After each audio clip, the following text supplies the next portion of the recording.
से वार्तालाप हमारी जब हुई, उन्होंने बताया अपने परिवार के बारे में। बड़े ही साधारण हैं, ज्वेलर्स की दुकान है, ज्वेलर्स का काम करते हैं, मंगलसूत्र बनाते, भागीरथी होते हैं।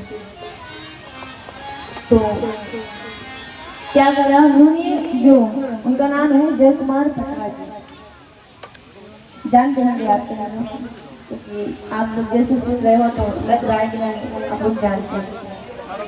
तो उनके जो पुत्र का नाम है, तो उन्होंने अपने पुत्र का नाम नारायण रखा है।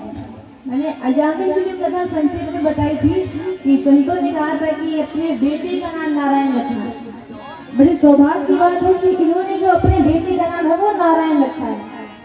पुत्र है लक्ष्मी, सरस्वती और शांति।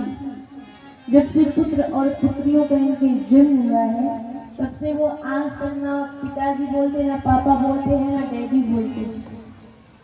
ये कुछ नहीं बोलते हैं। वो यदि कुछ भी बोलते हैं, अगर संबोधन में कुछ भी शब्द कहते हैं तो हरि ओम कहते हैं। चाहे परिवार का कोई भी सदस्य आपस में कुछ भी वार्तालाप करे तो वो हरि ओम कह करके ही वार्तालाप करते हैं। और बच्चों के नाम तो इतने अच्छे हैं कि उनका तो नाम लेने से कल्याण ही होता है। मैंने कहा था ना कि अंत में भगवान नहीं याद आएंगे, भगवान का नाम नहीं याद आएगा, बच्चे याद आते हैं, जिनसे हम प्रेम करते हैं वो याद आते हैं। इसीलिए हम बच्चों का नाम ही भगवान के नाम पर रखे। अजामिल ने अपने बेटे का नाम नारायण रखा। बेटे को पुकारा था, लेकिन उस नारायण के कानों में आवाज पहुंच गई थी और भगवान ने अपने पास भेज दी। कितना सज्जन परिवार सुनकर के मुझे बहुत अच्छा लगा कि उन्होंने जो अपने पुत्र और पुत्रियों के नाम रखे वो बड़े ही सुंदर नाम हैं। आपस में भगवान का नाम लेते थे, भगवान के नाम की ही तो लगता है। और विशेषता है, आजकल का जो युग आ गया है, समय ऐसा आ गया कि हम जन्म दिवस बच्चों का मनाते हैं। तो जब जन्मदिन मनाते हैं तो हम क्या करते हैं, केक लेते हैं, उसमें चारों ओर कैंडल लगा लेते हैं, चारों ओर मोमबत्ती लगा करके, और फिर जिसका जन्म दिवस होता है उसी से हम कह देते हैं कि इसको बुझा करके कोई एक विश मांग लो, जो इच्छा है वो मन में विचार कर लो। बहुत आप लोग गलत करते हैं। सबसे पहली बात, ये केक काटना सनातन धर्म में है ही नहीं।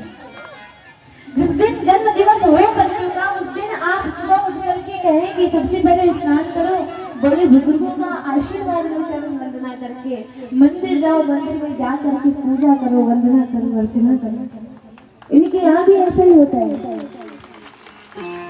जब जन्म दिवस मनाया जाता है तो दीप प्रज्वलित तो किया, लेकिन दीप बुझाया कभी नहीं जाता। ये कभी नहीं यहाँ पर काटा जाता है।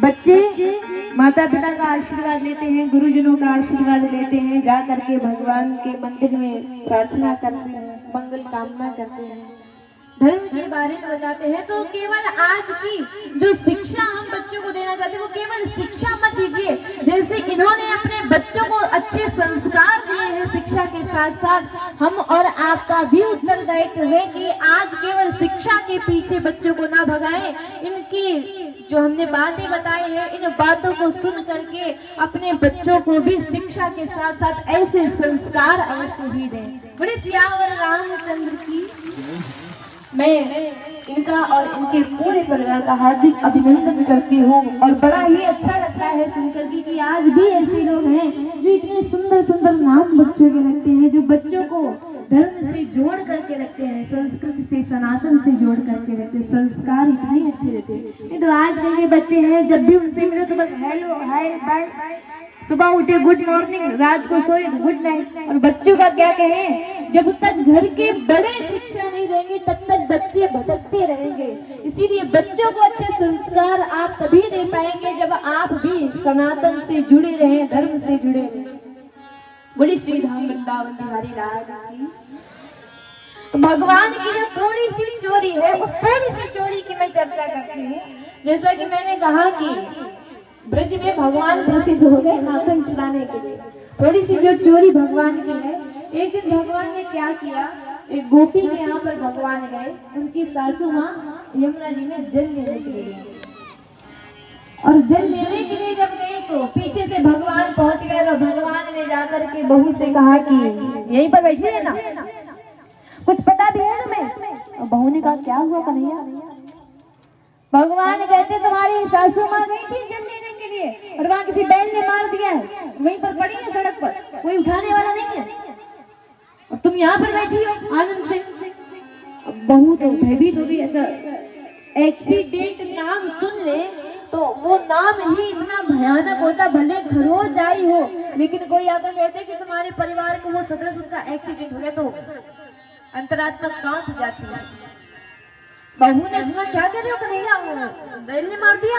अरे अभी तो अच्छी खासी गई। भगवान ने तो क्या हम झूठ बोल रहे हैं? सही है, तुम तो मानोगे कि हम झूठ बोल रहे हैं। क्यों? क्योंकि चाहती हो कि सास जान दल की मरे सुहाग मिल जाए, घर की चाबी जो तिजोरी की वो हमारे ही पास है। कन्या कहते हो गोपी कहते नहीं कन्या है, ऐसी बात नहीं है। ये क्या कह रहे हैं? भगवान ने कहा तो जाओ देखो रहता। दौड़ करके वो गोपी गई। अच्छा जब ऐसा हो तो हम ताना गाना भूल जाते हैं कि घर में जो चीजें फैली पड़ी बिखरी पड़ी वो कौन संभाले? पहले अपने प्रिय व्यक्ति को तो संभाले जाकर। गोपी दौड़ते हुए चली तो गई लेकिन हुआ क्या, सासू माँ गगरी सर पर रख करके चली आ रही थी और वैसे ही देखा बहू दौड़ती हुई आ रही है ऐसी। अरे कहाँ? अरे भैया ठीक हो ना, कहाँ चोट कहाँ लगी? बेल्ट पास क्या कर रही थी? बेल्ट तुम्हारे पास आई तो भागी क्यों नहीं? कहाँ लगी चोट? कैसे गिर गई? ज्यादा चोट सासू माँ रुक पहले सांस लो अपनी बता बात का। अरे वो हमें पता चला आपको बैल ने मार दिया। वो कन्हैया गए थे बताने के लिए। यशोदा ने क्या कहा? कन्हैया गया था।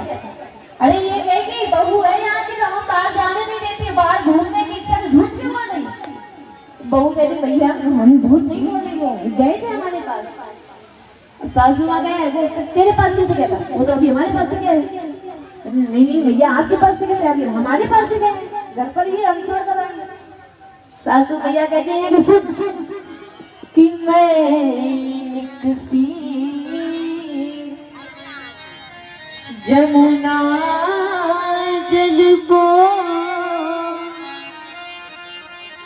तो कहो बहु विपत्ति परी गहराई काली घटा मही इतने में गागर शीश भरी। हम जल लेने के लिए गए, जल को हमने भरा, गहरी काली घटाएं छा रही थी, बारिश हो गई और जब बारिश हो गई तो बूंदे भूमि पर गिरी।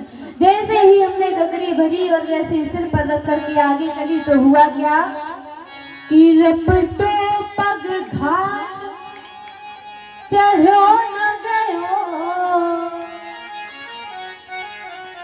कपि मंडन है विहार गिरी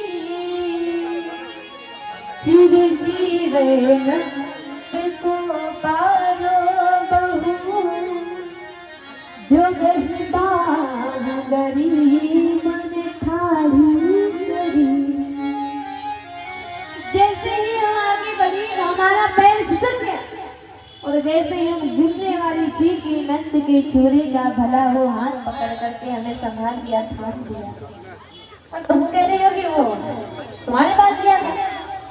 बहू कहती भैया हम सच बोल रही हैं, वो हमारे पास गए थे। अब तो जैसे ही याद आया कि ब्रजे प्रसिद्ध सासू माँ ने कहा जा नीचे से ताला डाल कर आई थी या नहीं? बहू ने कहा आपको चोट लगे हम ताला डालते। अरे जाओ जल्दी से देखो ला करके मटकी सही माखन साफ हो गया हुआ। और दौड़ करके दोनों गई तो देखा जितना माखन भिगो करके रखा था कृष्ण भगवान खा करके और मित्रों को सखाओं को खिला करके वहां से जा। भगवान ऐसी चोरी करते हैं।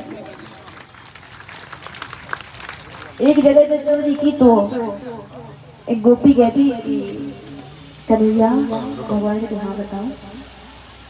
गोपी कहती कन्हैया प्रभावती ताई कुछ कह रही है। क्या कह रही? प्रभावती ताई कह रही थी कि हम सबने तुम्हें छूट दे रखी है तो हमारे यहाँ जाकर के माखन चुरा लेते हैं, लेकिन वो कह रही थी कि कन्हैया की हिम्मत नहीं कि हमारे यहाँ जाकर चोरी कर दे। कन्हैया अच्छा प्रभावती ताई ऐसा कह रही? अरे कन्हैया हम क्या झूठ बोल रहे? भगवान सबसे कहते तो चलो आज का जो भोजन है माखन का, वो प्रभावती ताई के यहाँ का ही माखन खाएंगे। अब तो सारी गोपियां दौड़ करके गई, बोली ताई ध्यान से आ रहा है। ताई ने कहा हाँ हाँ बिल्कुल बिल्कुल तैयार है। क्या किया, माखन जो छिपा करके रखी थी, आज सबसे अंदर रसोई में उस माखन को एक छीके में छीका जाते हैं।